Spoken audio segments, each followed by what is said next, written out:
Bismillahirrahmanirrahim. Elhamdülillah. Esselatu vesselamu ala Resulillah əmmə bəd. Ən birinci salamlayıram bütün izləyiciləri Allahın salamı ilə, sonra kitab və sünnəyə dəvət edirəm hər birimizi, hansı ki insanların nicat və xoşbəxtçilik yeri Quran və sünnədir. Sahabələrin və onlardan sonra gözəl şəkildə onlara tabi olanların yoludur. Təbii ki, mövzular çoxdur. Lakin istərdim ki, bugün bir məsələyə toxunam, o da insanların bir-biri ilə rəhmətlə davranmasıdır. Yəni, ehtiyac olan məsələlərdən də budur. Rəhmətlə davranmaq, mərhəmətli olmaq, rəhimli müamilə etmək. Təbii ki, buna aparan amillər çoxdur.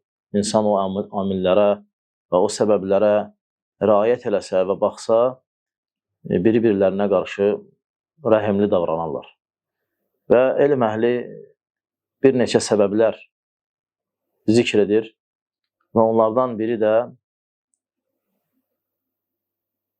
Allah Taala'nın rəhmət barəsində nazil etdiyi ayələrə fikir verməkdir.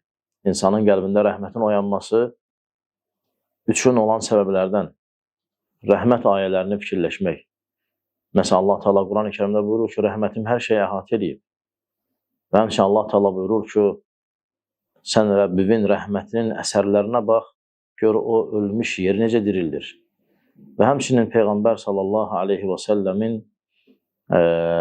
daha doğrusu Allah Taala'nın Peyğəmbərləri göndərməsi, o da insanlara rəhmət əlamətidir və kitabı nazil etməsi həmçinin rəhmət əlamətidir. İnsanın bu nöqteyi nəzərdən baxması onun qəlbində rəhmət məsələsini genişləndirir. Ona görə rəhmətlə bağlı, bir-birinə qarşı mülayim davranışla bağlı, rəhimlə bağlı, mərhəmətlə bağlı olan ayələrə fikir vermək insanın qəlbində rəhməti artırır. Necə insan elmlə bağlı olan ayələri oxuduqda qəlbində elmə qarşı iman çoxalır və hərəkət eləməyə başlayır, oxumağa başlayır. Necə insan, məsələn, yaxşılıqlar eləmək, qohumluq əlaqələri saxlamaq, məsələləri barədə oxuduqda ayələr ona qarşı o şeyə tərəf daha doğrusu rəğbəti artır və o cürdə rəhmətin insanın qəlbində yer alması üçün Allah Taala'nın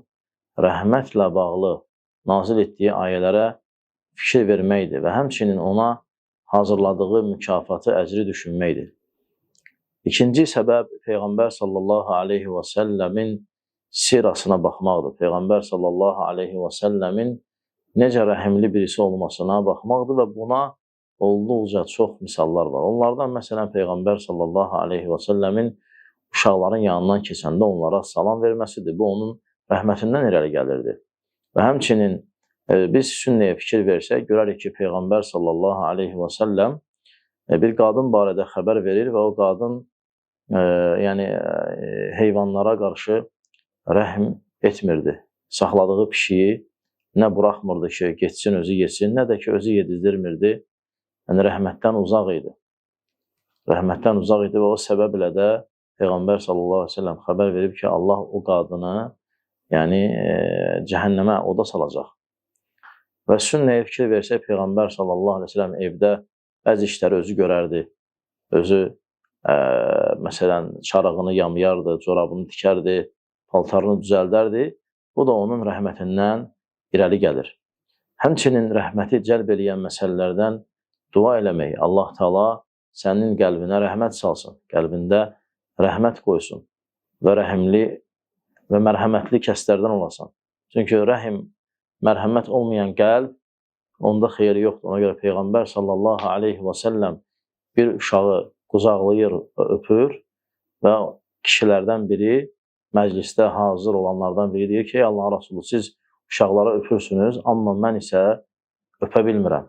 Peyğəmbər sallallahu aleyhi və səlləm buyurur ki, əgər Allah sənin qəlbindən rəhməti çıxardıbsa, o zaman mən neyniyim? Həmçinin səbəblərdən rəhməti qazanmaq üçün insanlara qarşı rəhimli olmaqdır. O da Allah Taala'nın insanın qəlbinə rəhmət salma səbəblərindəndir. Çünki insanın Allahın insanla olan münasibəti davranışı, müamiləsi insanlarla olan müamiləsinə bağlıdır. Əgər rəhimli olsan, sənə də qarşı rəhimli olacaqlar. Necə Peyğəmbər sallallahu aleyhi və səlləm buyurur ki, yerdəkilərə rəhm edin ki, göydəki də sizə rəhm etsin. İnsanlara qarşı rəhmətli olmaq da Allahın insana və insanın qəlbinə rəhməti nazil etmə səbəblərindən biridir.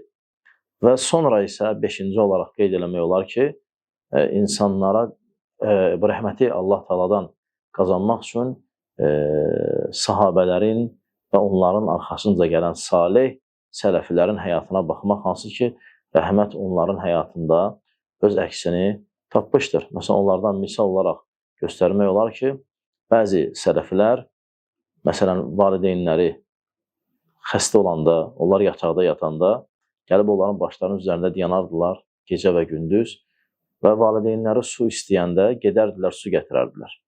Və qayıdan vaxtı görərdilər ki, yuxu tutub yatıb. Oturardılar hətta ayılana qədər, oyanana qədər gözləyərdilər. Bəzi sələflərdən gəlib ki, məsələn, gecə qalxardılar və görsəydilər ki, övladlarının üstləri açılıb, soyuqdur, onların üstlərini örtərdilər. Onlara rəhmətlərindən, yəni o hərəkəti, o əməli edərdilər. Yəni, deməzdilər, yatın, yəni yuxularına haram qatardılar qəbirlərində olan rəhmətə, mərhəmətə görə. Allahdan istəyirəm ki, Allah Taala bizi rəhm edən və mərhəmətli qullarını eləsin və bizi öz rəhməti ilə öz cənnətinə salsın. Təbii ki, bu elm əhlinin, alimlərin və şeyxlərin verdiyi faydalardan idi və onu istədim ki, sizlərlə bölüşüm. Xülasə, Allah Taala'nın rəhmətini cəlb eləyən, insanın qəlbinə salan 5 əsas səbəblər var. Biri, Quranda rəhmət ayələrinə fikir vermək. İkinci, Peyğəmbər sallallahu aleyhi və səlləmin necə rəhimli olmağına hədislərdə fikir vermək, baxmaq. Üçüncü, dua eləmək ki, Allah Taala qəlbi və rəhmət salsın. Dördüncü, insanlara qarşı rəhimli olmaq, rəhm eləmək ki, Allah Taala qəlbi və rəhm salsın. Beşinci isə səndən əvvəlki salihlərin həyatına baxmaq ki, onlar sənin qəlbində, yəni qəlbinə təsir göstərsin və o səbəblə də Allah Taala qəlbi və rəhmət salsın. Aqulu ma təsməun və sallallahu aleynə Muhammedin və alə alihi və sahbihi əcməin.